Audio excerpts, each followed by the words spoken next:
फिर से आपका बहुत स्वागत और सीधे लेकर चलते हैं आपको सिद्धार्थनगर, जहां मुख्यमंत्री योगी आदित्यनाथ ने सिद्धार्थनगर को 311 करोड़ की 107 परियोजनाओं की सौगात दी है। क्या कुछ कह रहे हैं आपको सुनवाते हैं। बांसी में आने का अवसर प्राप्त हुआ है। बांसी रतन सेन इंटर कॉलेज एक समृद्ध परंपरा रही है यहाँ की, और उस परंपरा के साथ इस इंटर कॉलेज में मुझे आज आपके इसमें आने का अवसर प्राप्त हुआ है। बहनों और भाइयों, एक बड़ी परंपरा, और उस परंपरा का निर्वहन करने के लिए आज प्रातः काल में काकोरी ट्रेन एक्शन से जुड़े हुए कार्यक्रम में था। प्रधानमंत्री मोदी जी के आह्वान पर हर नागरिक के मन में स्वयं के स्वार्थ से ऊपर उड़कर के परमार्थ के लिए, देश और दुनिया के लिए कुछ किया जा सके, देश के बारे सोचा जा सके, इसके लिए एक भावना पैदा हो, इस प्रकार का भाव पैदा हो, इसके लिए भारतीय जनता पार्टी ने तिरंगा यात्रा का आयोजन किया। और आज लखनऊ में 30,000 युवा उस तिरंगा यात्रा का हिस्सा बना था। 30,000 युवा। एक ही स्लोगन था, भारत माता की जय और वंदे मातरम। बहनों और भाइयों, आज काकोरी ट्रेन एक्शन की घटना का भी दिन है। आज ही के दिन 9 अगस्त 1905 को 1925 को 9 अगस्त 1925 लखनऊ के काकोरी में अंग्रेज जो खजाना भारत का लूट करके इंग्लैंड ले जाना चाहते थे, उस खजाने को भारत की स्वाधीनता के यज्ञ में लगाना है। इसके लिए पंडित राम प्रसाद बिस्मिल के नेतृत्व में ठाकुर रोशन सिंह, अस्फाउल्लाह खां, चंद्रशेखर आजाद, राजेंद्र नाथ लाड़ी, सचिंद्र नाथ सान्याल, सचिंद्र नाथ बख्शी जैसे क्रांतिकारियों ने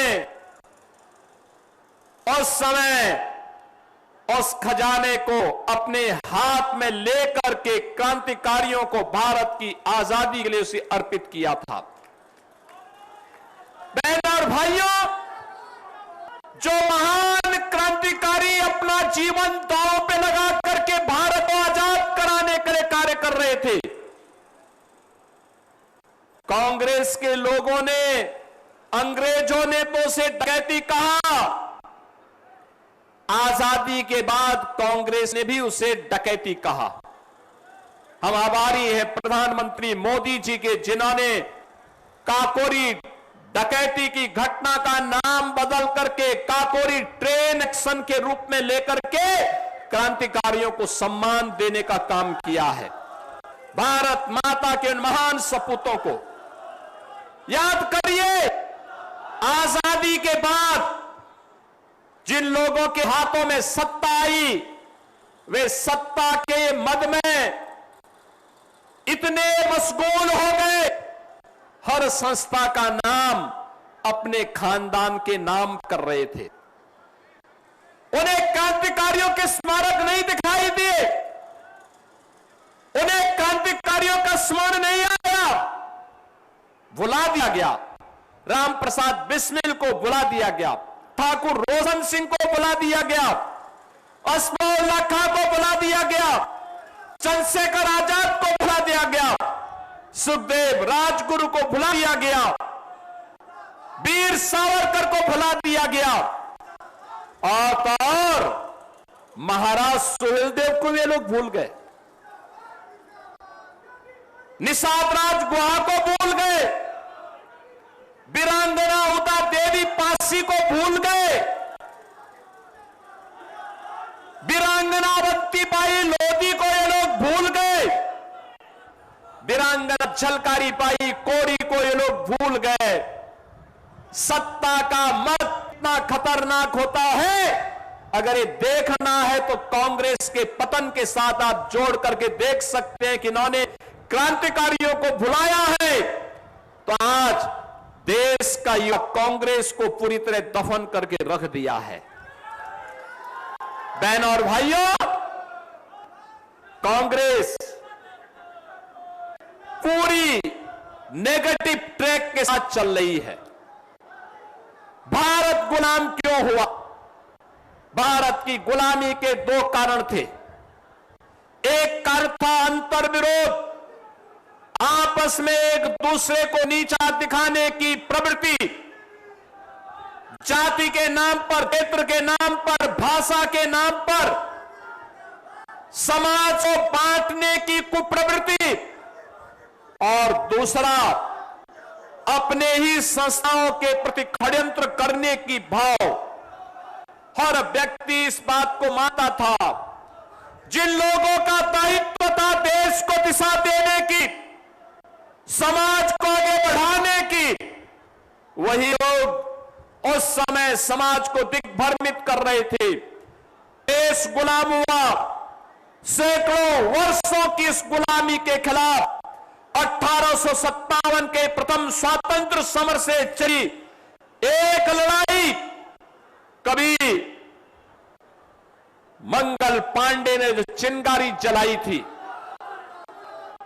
जो चिंगारी गोरखपुर में बंधु सिंह लाई थी, जो चिंगारी बिठूर में टोपे के नेतृत्व में आगे बढ़ी थी, जो चिंगारी झांसी में झांसी की रानी लक्ष्मीबाई के नेतृत्व में आगे बढ़ी थी, जो चिंगारी मेरठ में धन सिंह कोतवाल के नेतृत्व में आगे बढ़ी थी, वह चिंगारी आगे बढ़ती गई। और चिंगारी का परिणाम था कि लगातार किसी न किसी जनपद में क्रांतिकारियों के द्वारा अंग्रेजों की चूलों को हिलाने का काम किया जाता रहा। ये लड़ाई आगे बढ़ती रही। 1922 में गोरखपुर का चोरी चोरा की घटना, 1925 में लखनऊ की काकोरी ट्रेन एक्शन की घटना, और ये लगातार 1942 में भारत छोड़ो आंदोलन तक लगातार चलता रहा। और आज उसी 9 अगस्त की तिथि काकोरी ट्रेन एक्शन थी है, जो बहनों और भाइयों, हर नौजवान को अपनी मातृभूमि के साथ, मातृभूमि को सर्वोच्च मानते हुए उन अमर बलिदानियों ने अपना बलिदान दिया था। मातृभूमि को सर्वोच्च मानते हुए ही पंडित राम प्रसाद बिस्मिल फांसी के फंदे पर झूले।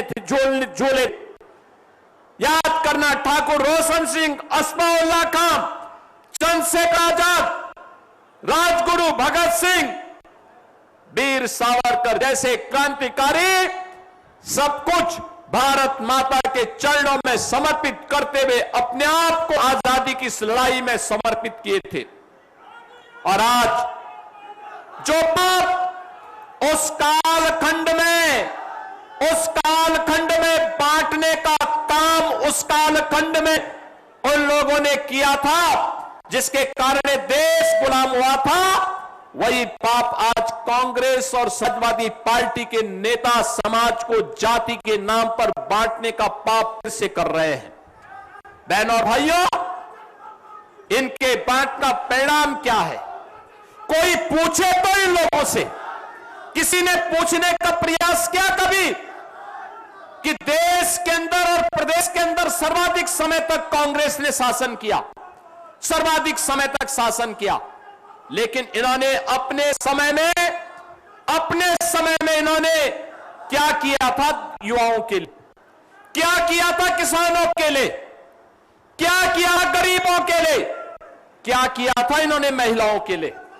बहनों और भाइयों, आज आप देखते होंगे प्रधानमंत्री मोदी जी के नेतृत्व में पिछले 12 वर्ष में बदलते हुए भारत को हम देख रहे हैं। जिस भारत के बारे में दुनिया की राय थी कि भारत एक पिछड़ा देश है, गरीब देश देश है, कमजोर देश है, ये भारत विरोधियों के सामने टिक नहीं पाएगा। आज भारत सीना तान करके अपने विरोधियों के सामने खड़ा है और दुनिया भारत की ओर देख रही है। ये किसके कारण? जिस भारत की अर्थव्यवस्था पूरी तरह कांग्रेस ने चौपट कर दी थी, उस भारत को आज दुनिया की चौथी अर्थव्यवस्था के रूप में स्थापित किया है प्रधानमंत्री मोदी जी ने।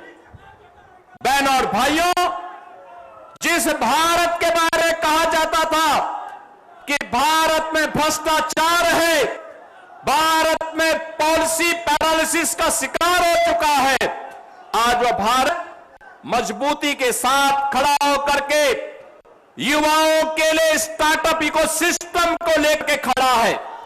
IIT, triple IT, IIM, AIIMS, medical college के एक लंबी श्रृंखला के साथ खड़ा है।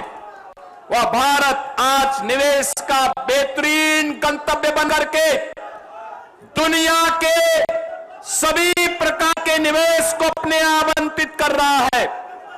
ये भारत में अंदर प्रधानमंत्री मोदी जी के नेतृत्व में चला हुआ अभियान है, जिस अभियान के कारण बहनों और भाइयों, आज देश के अंदर 25 करोड़ गरीब गरीबी रेखा से उभर करके आज वे लोग भारत के अंदर सम्मानजनक जीवन जीने के लिए खुशहाली के साथ आगे बढ़े हैं। आखिर इन 25 करोड़ों के जीवन में जो परिवर्तन हुआ है, 2014 के पे उस बदहाली का कारण कौन था? कौन था उस बदहाली का कारण? अगर मैं कुछ आंकड़े यहां पर दूं, उन आंकड़ों के माध्यम से हम उसका अनुमान लगा सकते हैं किस प्रकार से इन्होंने, कांग्रेस ने देश के साथ धोखा किया था। एजुकेशन के लिए, स्किलिंग के लिए, एम्प्लॉयमेंट के लिए, उद्यमिता के लिए कांग्रेस ने देश के अंदर लगभग 55 से 60 वर्ष तक शासन किया, लेकिन इसके नाम पर कभी कोई उनके दिमाग में कोई विजन नहीं आया। बहन भाइयों, आज के युवा की आवश्यकता है स्किलिंग की। आज के युवा की आवश्यकता है उसे अच्छी शिक्षा प्राप्त हो, स्किलिंग की व्यवस्था हो, एम्प्लॉयमेंट की व्यवस्था हो, नौकरी मिले, उद्यमिता के अवसर हो। और हम कह सकते हैं प्रधानमंत्री मोदी जी के नेतृत्व में पिछले 12 वर्ष में 17 करोड़ लोगों को देश के अंदर जॉब मिली है। 17 करोड़ लोगों को। बहनों और भाइयों, कौशल विकास के माध्यम से 2014 के पहले स्किलिंग की कोई व्यवस्था नहीं थी, और आज मैं कह सकता हूं यूपी समेत पूरे देश के अंदर 17,000 स्किल डेवलपमेंट के सेंटर हैं। 17,000 स्किल डेवलपमेंट के सेंटर हैं। 15,000 से अधिक आईटीआई है, और आईआईटी की संख्या अब 16 से बढ़कर के 23 हुई है, और आईएम की संख्या 13 से बढ़कर के 22 हुई है। स्वास्थ्य के क्षेत्र में 2014 में 431 मेडिकल कॉलेज पूरे देश के अंदर थे, और 2025 में ये 431 मेडिकल कॉलेज बढ़कर के आज 818 मेडिकल कॉलेज हुए हैं। एम्स 7 थे देश के अंदर, आज 7 एम्स कांग्रेस ने 1 बनाया, अटल जी थे और मोदी जी ने इनकी संख्या 23 तक का काम किया है। बहनों और भाइयों, एमबीबीएस की सीट 2014 के पहले देश के अंदर कुल 51,348 थी। आज मोदी जी के नेतृत्व में 1,28,926 युवा मेडिकल में एमबीबीएस में प्रवेश प्राप्त करता है। पी की सीट एमडी और एमएस के लिए 2014 के पहले 31,185 युवाओं को अवसर मिलता था और आज 85,822 युवाओं को पीजी में प्रवेश के लिए प्रधानमंत्री मोदी जी के प्रयास से आज यह अवसर प्राप्त हुआ है। बहन और भाइयों, आज जब युवा अब केवल जॉब सीकर नहीं है और केवल जॉब के लिए भटकता नहीं है, आज का युवा जिसके बारे में प्रधानमंत्री ने कहा था कि हम अपने युवा को जॉब सीकर नहीं जॉब क्रिएटर बनाएंगे, और आज हमारा युवा जॉब देने वाला बन चुका है। भारत के अंदर जो स्टार्टअप का एक इकोसिस्टम विकसित हुआ है, आज आप देख सकते हैं, और उस इकोसिस्टम के माध्यम से कितनी तेजी के साथ भारत ने उसका विस्तार किया है, यह अत्यंत हम सब लोगों को देख करके, युवाओं की प्रतिभा को देख करके हम लोगों को लगता है कि चाहे वो पीएम स्टार्टअप की स्कीम हो, पीएम स्टैंड अप की स्कीम हो, डिजिटल इंडिया की स्कीम हो, युवाओं के लिए पीएम इंटर्नशिप की स्कीम हो, या फिर मिशन रोजगार और इन युवाओं के लिए नौकरी देने के बाद बिना भेदभाव के युवाओं को नौकरी उपलब्ध करवाई जा रही है। मैं चाहता हूं श्री राहुल गांधी से और पूछना चाहता हूं से अखिलेश यादव जी से, आप तो बताइए, पहले उत्तर प्रदेश के कांग्रेस को सर्वाधिक समय तक शासन करने का अवसर प्राप्त हुआ। समाजवादी पार्टी 4 बार प्रदेश के अंदर मुख्यमंत्री बनने का अवसर प्राप्त हुआ। आखिर उन्होंने युवाओं के सामने क्या ऐसा किया कि युवा इनके साथ जाए? ये सच है कि कांग्रेस ने भी और समाजवादी पार्टी ने भी, कांग्रेस ने देश के युवा के लिए और समाजवादी पार्टी ने यूपी के युवा के सामने पहचान का संकट खड़ा किया था। बहन और भाइयों, जब देश में भ्रष्टाचार होगा, देश में आतंकवाद होगा, नक्सलवाद होगा, उग्रवाद होगा, उपद्रव होगा, या राज्य में भी दंगे होंगे, गुंडागिर्दी होगी, व्यापार और निवेश के लिए अवसर नहीं होगा, आप अनुमान लगा सकते हैं स्वाभाविक रूप से सबसे ज्यादा प्रभावित कोई हो युवा होगा। 17 के पहले यूपी के युवाओं के साथ यही होता था। यूपी का युवा यूपी के बाहर अपनी पहचान छुपाता था। कोई नहीं कहता था मैं सिद्धार्थनगर का हूं, कोई नहीं कहता मैं बस्ती का हूं, नहीं कहता था कि मैं संत कबीर नगर का हूं, गोरखपुर का हूं, या महाराजगंज का हूं, या बलरामपुर का हूं। इस समाजवादी पार्टी ने तो हर जिले में एक माफिया पाल दिया था। हर जिले में माफिया, हर थाने में माफिया का कब्जा, हर तहसील में माफिया का कब्जा, गरीब की जमीन पर कब्जा होता था। लैंड माफिया,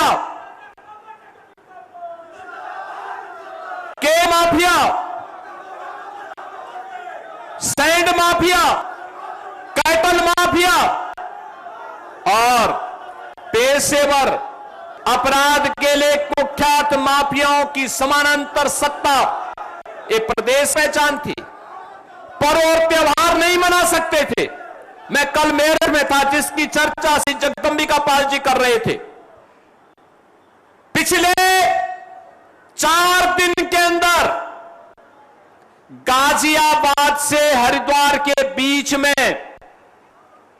3 करोड़ कांवड़ यात्री शिव भक्त रहे हैं हरिद्वार में जल लेने के लिए। 3 करोड़ हर हर बम बम का नारा करते हुए, शिव की भक्ति में झूमते हुए, क्या बच्चे, क्या युवा, क्या महिला, क्या बुजुर्ग, सबका एक गुण है, शिवमय वातावरण। कितना आनंददायक था। 17 के पहले समाजवादी पार्टी इस कांवड़ यात्रा को निकलने नहीं देती थी। हम लोग आए, हमने कहा भी कांवड़ यात्रा को कौन रोक सकता है। कांवड़ यात्रा निकलेगी, अनुशासन के साथ निकलेगी, गौरव के साथ निकलेगी। जब भी हम किसी युवा के सामने से कोई आदर्श दूर कर देते हैं तो उस युवा को गौरव की अनुभूति से दूर करने पाप करते हैं। शिव की भक्ति हम सब के लिए एक प्रेरणा है। वहां जाति पाति का बंधन दूर हो जाता है। हर व्यक्ति एक दूसरे को भोले का संबोधित करते हुए चलता है। और क्या लोगों में उत्साह है। 180 किलोमीटर की दूरी तय करते हैं, कोई थकान नहीं, कोई सिकन नहीं। शिव की भक्ति है और महादेव के प्रति समर्पण का वह भाव है। बहन और भाइयों, 2017 के पहले समाजवादी पार्टी इसको बैन कर देती थी। हमने कहा नहीं, बैन नहीं होगा, हम सुरक्षा देंगे और पुष्प वर्षा करने के लिए मैं स्वयं वहां जाऊंगा। आप याद करिए, डुमरियागंज हो, बांसी हो, इटवा हो, कपिलवस्तु हो, सोरठगढ़ हो, इन सभी क्षेत्रों में हमें जाना पड़ता था।